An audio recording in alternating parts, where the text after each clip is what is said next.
Sorry, you guys, for the interruption. Phone call came in.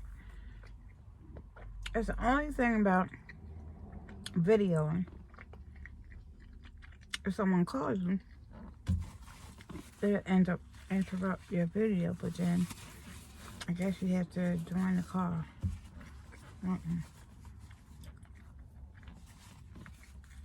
I have to learn the editing part when it comes to the video. I haven't mastered it as of yet.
There it is.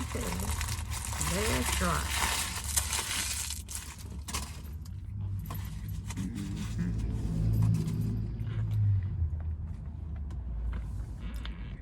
My elbow is like a little aching. Scared to come out the sling because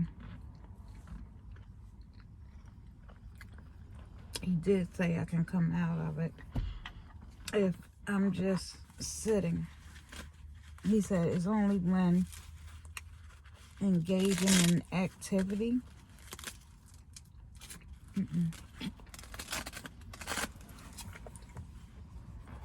That I need to wear the sling. So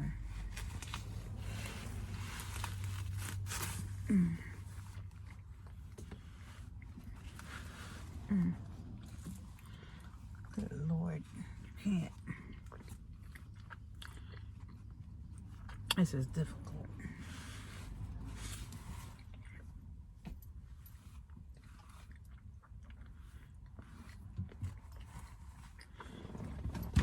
There you go. A little more freedom. Excuse me, you guys blocking the video. Well, he moves the hands.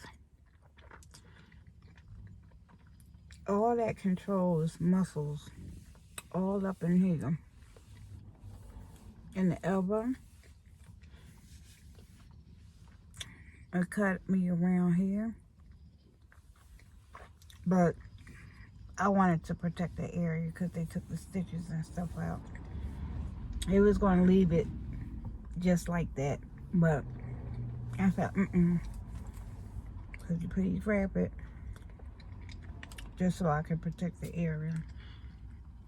I have a tendency to be a klutz from time to time. And, you know, when you get something freshly done, you move the wrong way, you hit it, and there you got a problem. I don't want to reopen the incision site. And the thing about it, it haven't even been a whole week because I had the surgery last Tuesday. Today is Monday.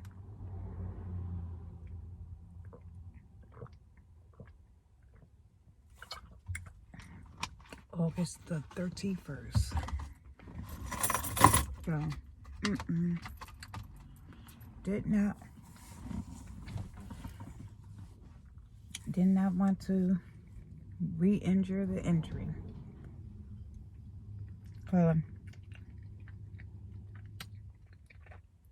Excuse me. Even when I injured this elbow years ago, every now and then I still knock it. I don't know why, but I would. Excuse me. And that would hurt something terrible. So now that we had the surgery because we couldn't do anything else,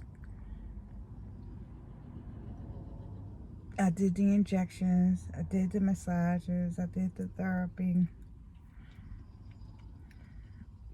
I did the exercises. It was getting worse. It was getting worse and worse it seemed like by the week. I don't care. When I went to radiology and they did the injections, then they did the needling of the tendon to kind of damage the tendon so it can repair itself. That didn't work. That just made it worse. Worse to the point, if I held keys in my hand, it would hurt. But I wouldn't complain. I would just do what I had to do. It's just I couldn't do any heavy lifting with that arm because I had excruciating pain. Excruciating. When I say excruciating pain. So I had to, I had to get to the point of just getting better, how I would manage it. But yeah, as time go on, I guess time heals all wounds. But I miss you guys.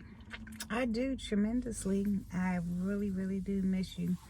I'm gonna get better as far as the videos, and of course when it came to stirring and stuff, that would be a problem for me right now because it's going to take some months before it heals. And if you go on and just do elbow surgery, because they had to put anchors in, you'll actually see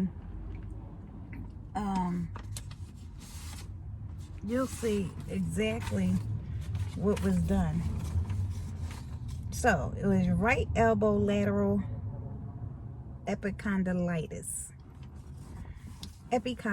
So if you go on, it's a right elbow common extensor tendon debridement with reattachment.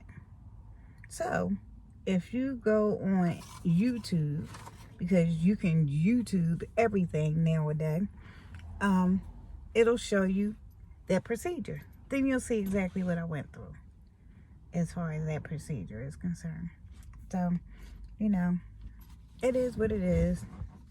I did my best, well, my thing is, the funny thing was, I don't even recall seeing Dr. Glazier at all, because at the point in time, I guess when he was supposed to see me, the anesthesiologist, I was just in the holding area. And next thing I know, they was like, oh, we're gonna put a block in. And a block pretty much, I guess, numb everything from here on down, that you totally feel nothing, because my arm felt like 3-5 times its weight. It was heavy, felt heavy, but it didn't even feel like an arm was there. That's what the block does, is make it non and void, like it's not even there. And it, for some odd reason, when he said turn your head, and I turned my head, next thing I know, I woke back up in the holding area. I don't even know when they took me in the OR, because I was just talking to the anesthesiologist, and turned my head just for that moment, and next thing I know, I'm waking back up in the holding area where I started off. So I wanted to have Dr. Glazier or have one of his residents record the procedure so that you guys could see what I went through.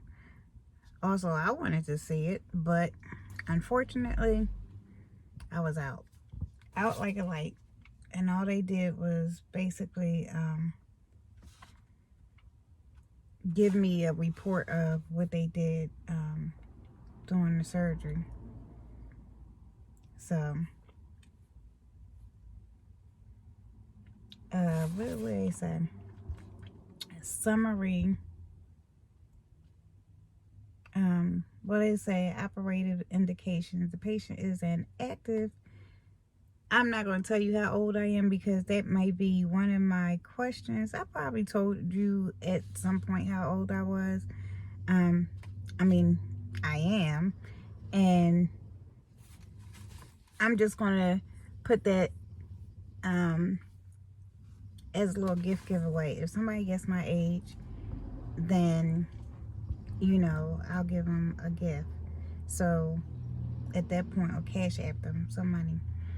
But they said it's an active year-old woman who has had a history of elbow pain despite of conservative care. She was frustrated by it, as I was, and she wanted to have problem fixed.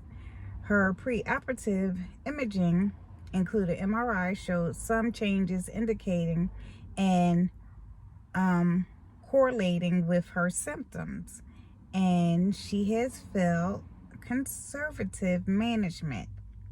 She wanted to proceed with surgery. We decided to move ahead with surgery. Now, surgery, the summary of operative procedures. The patient was identified in the holding area.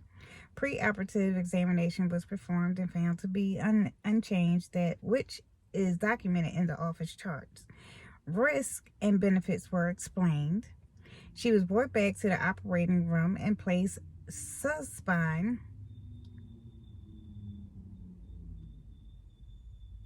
on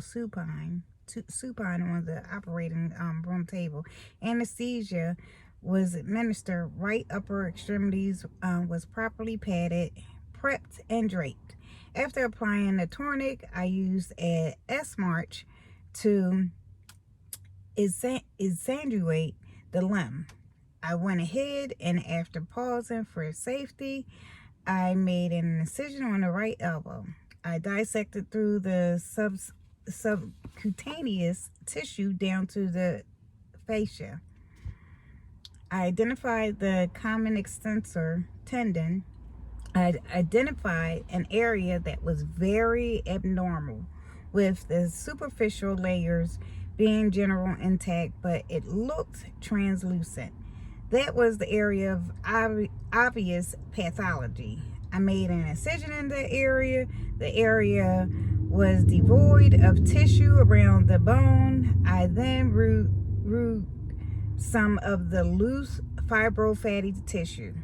I then debrided and scraped the bone in the area that was devoid of tissue. I then placed an anchor.